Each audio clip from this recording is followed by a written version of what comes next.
Hello प्यारे बच्चों, welcome back to my YouTube channel maths plaza. तो बच्चों, आज मैं इस वीडियो में Bihar board class 7 science chapter 5 जिसका नाम है पदार्थ में रासायनिक परिवर्तन। तो आज मैं इस चैप्टर के संपूर्ण पाठ का सॉल्यूशन कराने वाला हूं, क्वेश्चन आंसर कराने वाला हूं। आइए देखते हैं।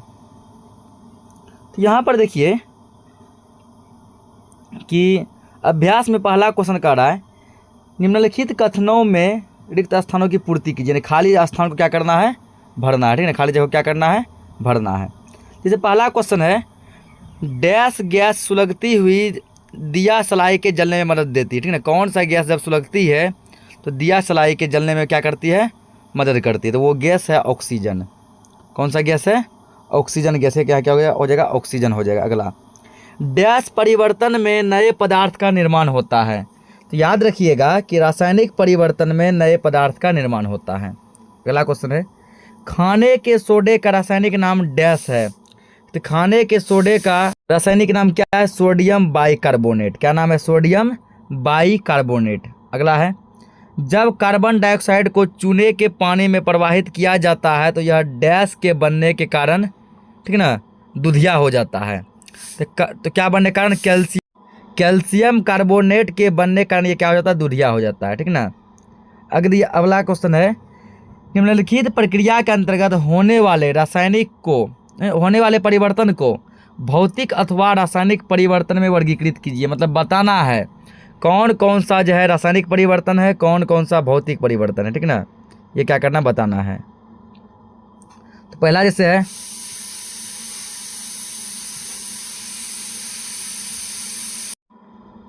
जैसे पहला क्वेश्चन है, चौक को चौक चूर्ण में बदलना। चौक जो होता है खल्ली लिखने वाला, उसको चूर्ण करके पाउडर बना दिए। कौन सा परिवर्तन हुआ, तो ये हुआ भौतिक परिवर्तन।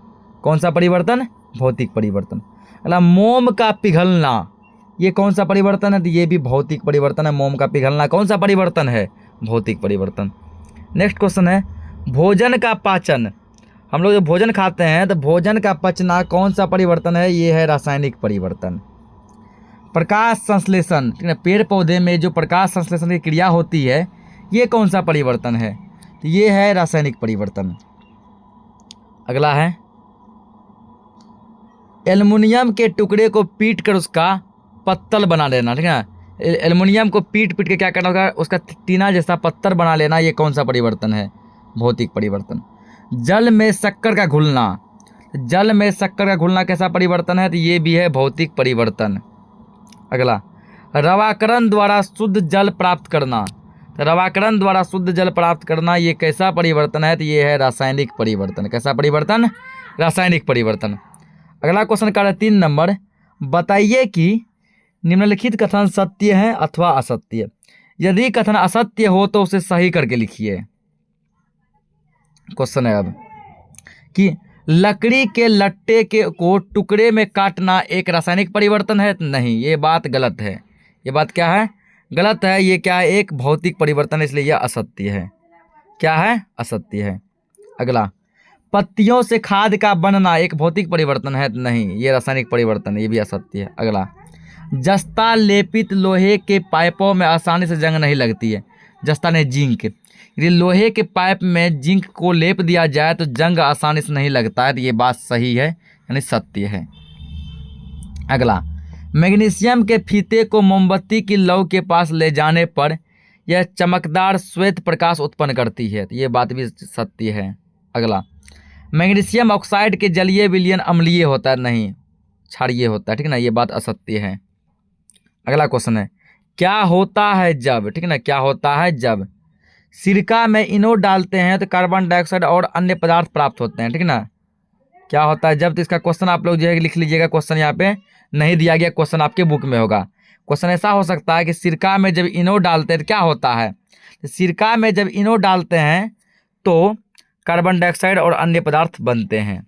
अगला दिया है, अगला क्वेश्चन होगा कुछ, ठीक ना, तो क्वेश्चन देखिएगा आप लोग, इसका आंसर होगा, नीला थोथा के विलयन में ब्लेड डाला जाता है। ठीक ना, तो ब्लेड डाला जाता है तो नीला थोथा में ब्लेड या आयरन डालने पर क्या होता है, नीला थोथा में ब्लेड या आयरन, जब नीला थोथा में ब्लेड डाला जाता है क्या होता है, नीला थोथा में ब्लेड या आयरन डालने पर उत्तर देके लिखिएगा। नीला थोथा में ब्लेड या आयरन डालने पर आयरन सल्फेट का हरा चिन्नयन और कॉपर का भूरा अपक्षेप बनता है।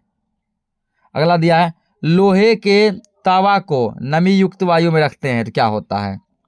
तो लोहे को नमी युक्त वायु में रखते हैं, होगा लोहे को नमी या नमी होगा, नमी युक्त होगा। लोहे को नमी युक्त वायु में रखते हैं तो लौह ऑक्साइड बनता है, ठीक है ना, लौह ऑक्साइड बनता है जिसे जंग कहते हैं। क्या कहते हैं? जंग कहते हैं। अगला पोटेशियम परमैंगनेट को गर्म करते हैं तो क्या होता है। तो पोटेशियम परमैंगनेट, या गलती लिखा है, पोटेशियम परमैंगनेट को गर्म करने से ऑक्सीजन गैस और अन्य पदार्थ बनते हैं। गंस नहीं, गैस होगा, ठीक ना, या करने पे होगा। पोटेशियम परमैंगनेट को गर्म करते हैं तो ऑक्सीजन गैस और अन्य पदार्थ बनते हैं। अगला है भौतिक परिवर्तन एवं रासायनिक परिवर्तन में अंतर बताइए और प्रत्येक का उदाहरण भी दीजिए, ठीक ना। तो भौतिक परिवर्तन में पदार्थ के बाहरी गुण जैसे आकार, रंग या अवस्था में परिवर्तन होता है, लेकिन रासायनिक संरचना नहीं बदलती है। रासायनिक संरचना नहीं बदल, जैसे पानी का जमना, बर्फ का पिघलना, ठीक है ना, ये हो गया बर्फ होगा, बर्फ का पिघलना। और रासायनिक परिवर्तन में पदार्थ की रासायनिक संरचना ही बदल जाती है और एक नया पदार्थ बन जाता है, जैसे लकड़ी का जलना। तो भौतिक परिवर्तन में क्या होता है, जिस चीज़ को हम लोग परिवर्तित किए वो चीज़ फिर से प्राप्त कर सकते हैं। जैसे पानी को जमा के बर्फ़ बना दिए, अब बर्फ़ को पिघला के फिर पानी बना दिए। लेकिन रासायनिक परिवर्तन में जो चीज़ एक बार बन गया वो दोबारा फिर से रिपीट नहीं होगा। जैसे लकड़ी जल के राख बन गया, अब राख लकड़ी नहीं बनेगा। छठा क्वेश्चन, जंग लगने के लिए आवश्यक कारक कौन से हैं। तो जंग लगने के लिए आवश्यक कारक ऑक्सीजन और जलवाष्प हैं, ठीक है ना, ऑक्सीजन और जलवाष्प हैं। सातवां क्वेश्चन है कि जंग लगने से कैसे रोका जाता है। जंग लगने से किस प्रकार रोका जा सकता है। जंग लगने से बचाने के लिए पदार्थ पर पेंट, ग्रीज की परत या क्रीमियम अथवा जस्ता का लेप चढ़ाया जाता है। या तो पेंट ग्रीज की परत चढ़ा देंगे या फिर क्रोमियम या फिर जस्ता का परत उस पर चढ़ा देंगे। अगला, कार्बन डाइऑक्साइड गैस कैसे उत्पन्न होता है। किसी 3 विधियों का वर्णन करें और उसके गुणों को बताएं, ठीक है। कार्बन डाइऑक्साइड गैस कैसे बनता है, 3 विधि का वर्णन करना है। कार्बन डाइऑक्साइड गैस निम्न तरीकों से बनती है। पहला, जीव जंतु के श्वसन से, ठीक है ना, जीव जंतु के श्वसन से। दूसरा, यानी सांस की क्रिया हम लोग जो छोड़ते जो हैं वो कार्बन डाइऑक्साइड गैस छोड़ते हैं। दूसरा क्या है, ईंधन के दहन से, जैसे लकड़ी, कोयला आदि जलने पर, लकड़ी जलाते हैं, कोयला जलाते हैं, जो धुआं निकलता है वो कार्बन डाइऑक्साइड गैस निकलता है। अगला, चूना पत्थर को गर्म करने पर गैस रंगहीन गंधहीन होती है, पानी में कुछ हद तक घुलनशील भी होती है। चूना पत्थर को जब गर्म करते हैं तो एक रंगहीन और गंधहीन गैस निकलती है जो कार्बन डाइऑक्साइड गैस होता है। अगला क्वेश्चन, रवाकरण से आप क्या समझते हैं। कॉपर सल्फेट का रवा कैसे प्राप्त किया जा सकता है। तो रवाकरण उस प्रक्रिया को कहते हैं जिसमें विलयन से पदार्थ के शुद्ध और ठोस रवे प्राप्त किए जाते हैं। कॉपर सल्फेट के रवे प्राप्त करने के लिए पहले इसके विलयन को बनाया जाता है, ठीक है ना, फिर इस विलयन को धीरे धीरे गर्म किया जाता है ताकि पानी का वाष्पीकरण हो और कॉपर सल्फेट का ठोस रवा बच जाए, यानी केवल पानी ही वाष्प बन के हवा में उड़े और कॉपर सल्फेट का रवा बच जाए।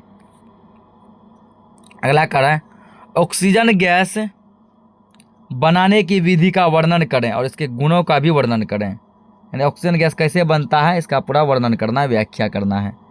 तो ऑक्सीजन गैस प्राप्त करने के लिए पोटेशियम क्लोरेट या पोटेशियम परमैंगनेट को गर्म किया जाता है। इसमें से एक पदार्थ लिया जाता है और एक परखनली लिया जाता है।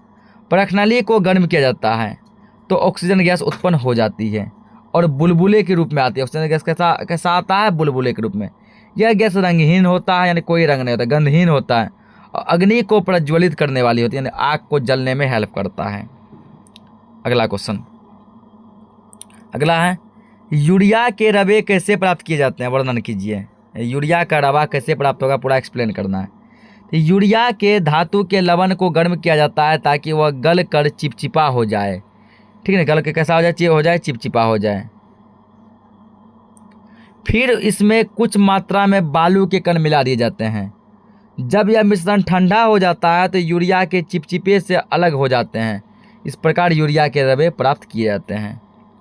अगला क्वेश्चन है 12 नंबर, समझाइए कि रेगिस्तानी क्षेत्रों की अपेक्षा समुद्री तटीय क्षेत्रों में लोहे की वस्तुओं में जंग अधिक क्यों लगती है। मतलब रेगिस्तान में लोहे में जंग कम लगता है और समुद्र के किनारे लोहे में जंग ज़्यादा लगता है, ऐसा क्यों। तो समुद्री तटीय क्षेत्रों में हवा में नमी अधिक होती है, जबकि रेगिस्तानी क्षेत्रों में हवा शुष्क होती है। ठीक ना, कैसी होती है, शुष्क होती है। नमी की उपस्थिति में लोहे की वस्तुओं में जंग लगना तेज हो जाता है। ठीक ना, क्योंकि लोहा और जल ऑक्सीजन से क्या करते हैं, विक्रिया कर कर आयरन ऑक्साइड बना लेते हैं, यानी कि जंग बना लेते हैं।